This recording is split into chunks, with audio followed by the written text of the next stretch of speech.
Olá, turma, sejam bem-vindos a essa breve revisão, de história do capítulo 10, o Segundo Reinado, que é o capítulo referente à nossa avaliação dessa semana, tá?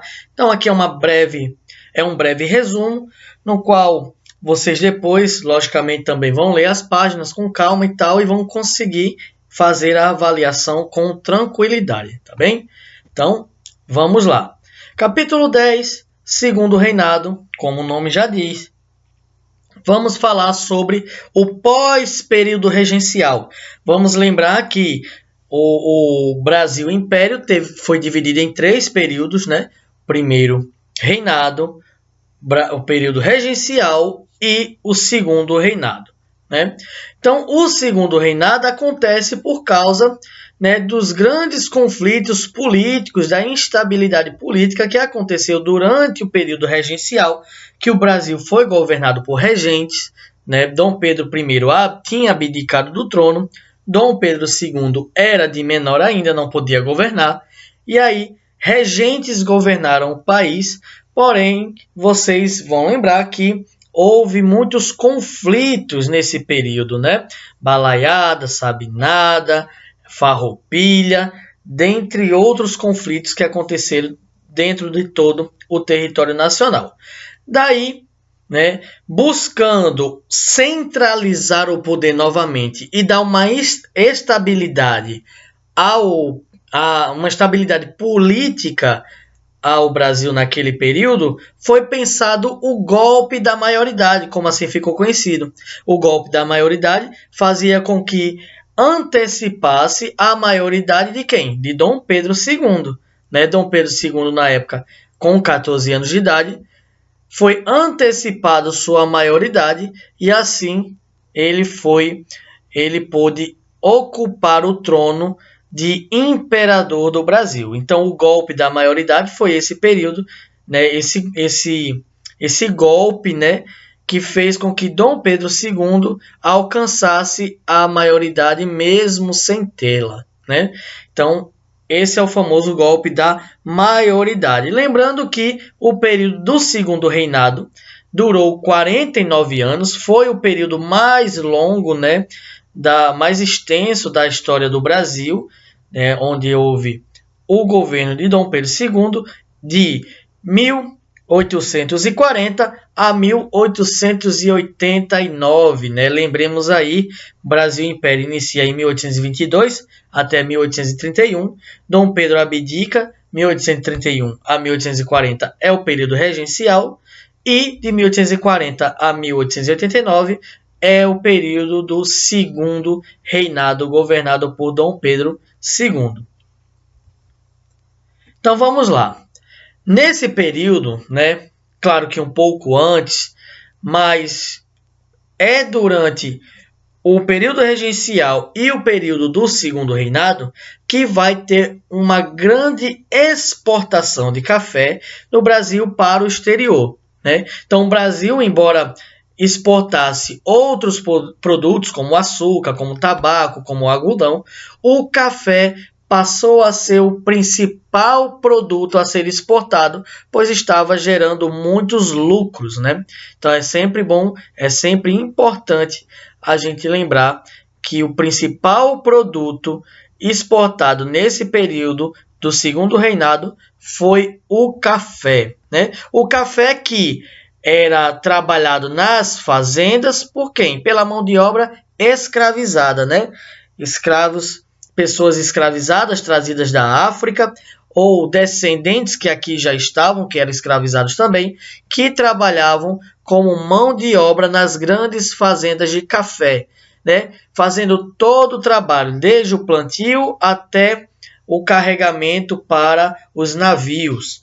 Na página 325, vamos falar da pressão inglesa para o fim do tráfico, que aí é uma questão que a gente já falou na sala de aula muito bem, que é importante vocês darem sempre uma lida, que era a Inglaterra estava vivendo o período da Revolução Industrial, das grandes máquinas, das fábricas, dos produtos industrializados que precisava vender para o maior público possível, E o Brasil, embora com um público imenso, mas ainda com o trabalho escravo. Então, quanto mais escravos existiam, né, no mundo, menos pessoas assalariadas para comprar os seus produtos.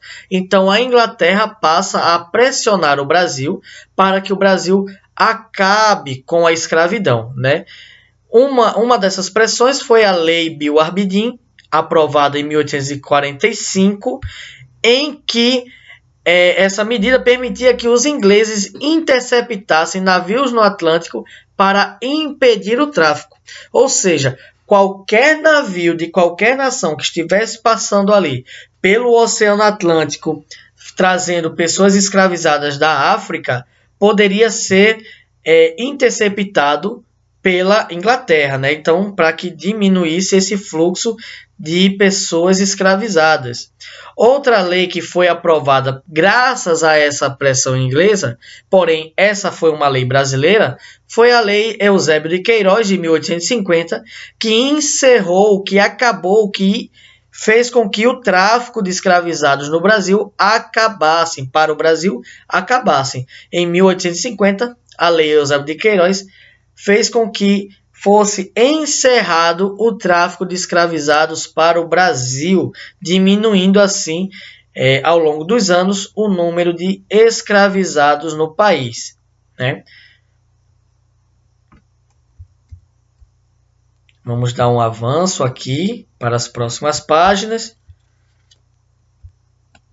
Vamos aí à resistência à escravidão, na página 330, onde iremos falar, né, justamente dos modos de resistir à escravidão que esses escravizados trazidos da África e afrodescendentes que aqui já viviam praticavam, né? E uma dessas resistências, claro, foi a formação de quilombos, onde escravos fugidos formavam aldeamentos nas florestas, né?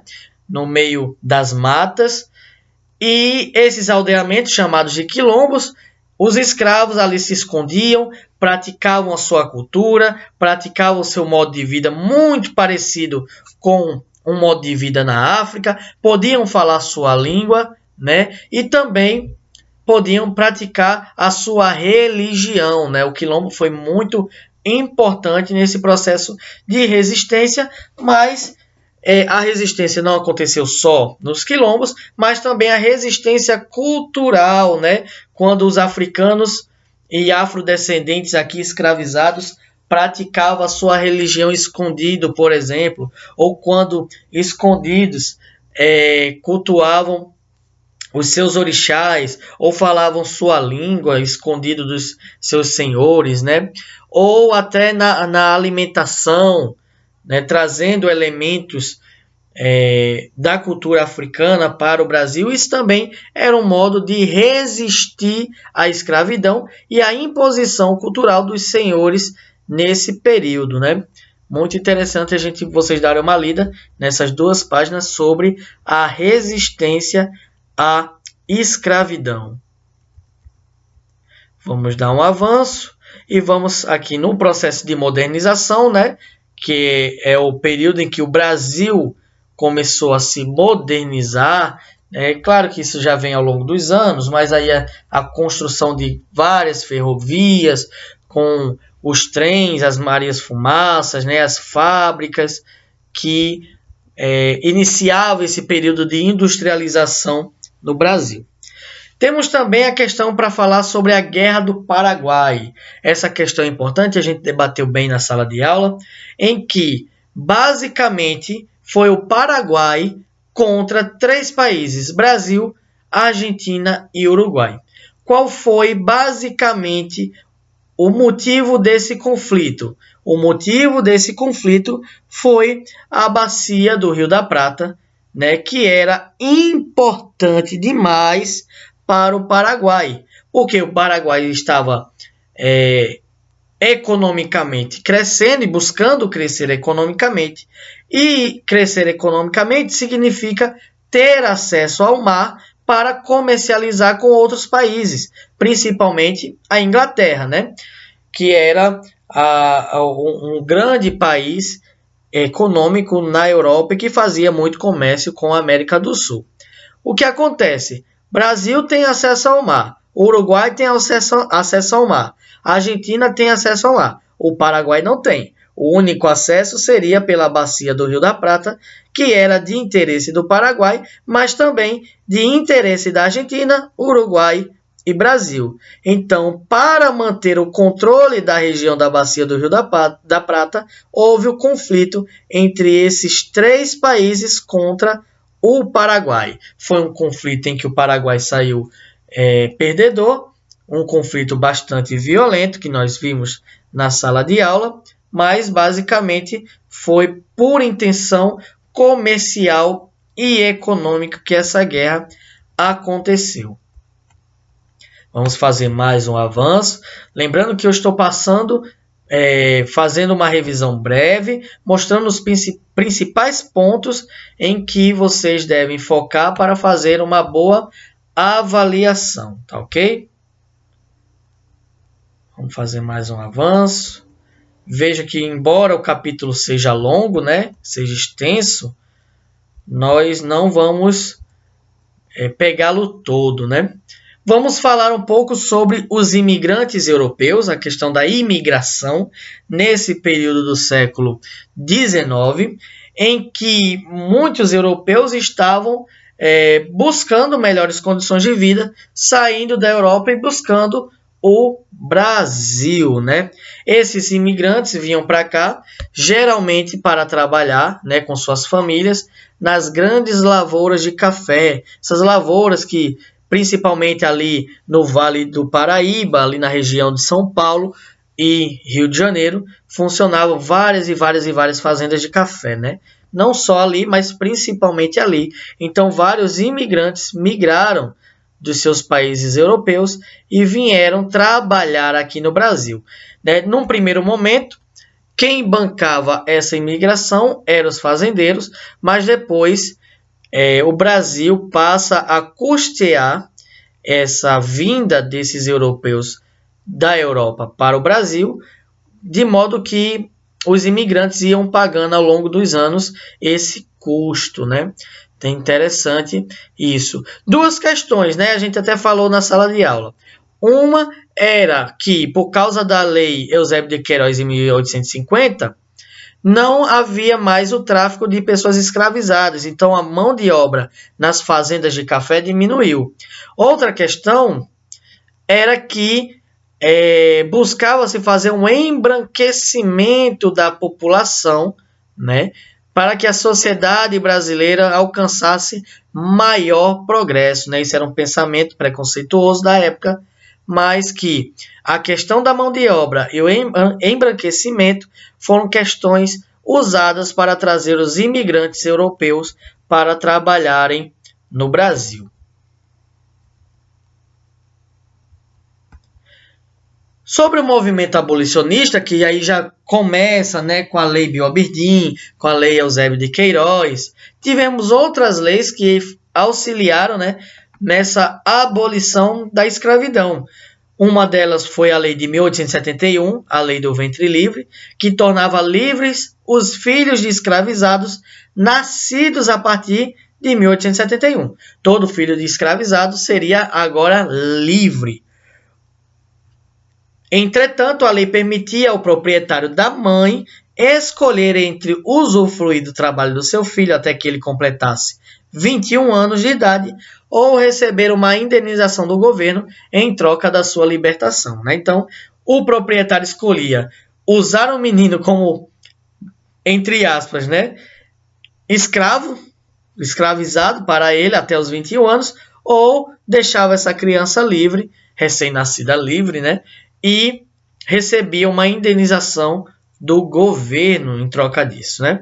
Outra lei foi a Lei dos Sexagenários, de 1885, em que os escravizados com mais de 60 anos de idade seriam libertos.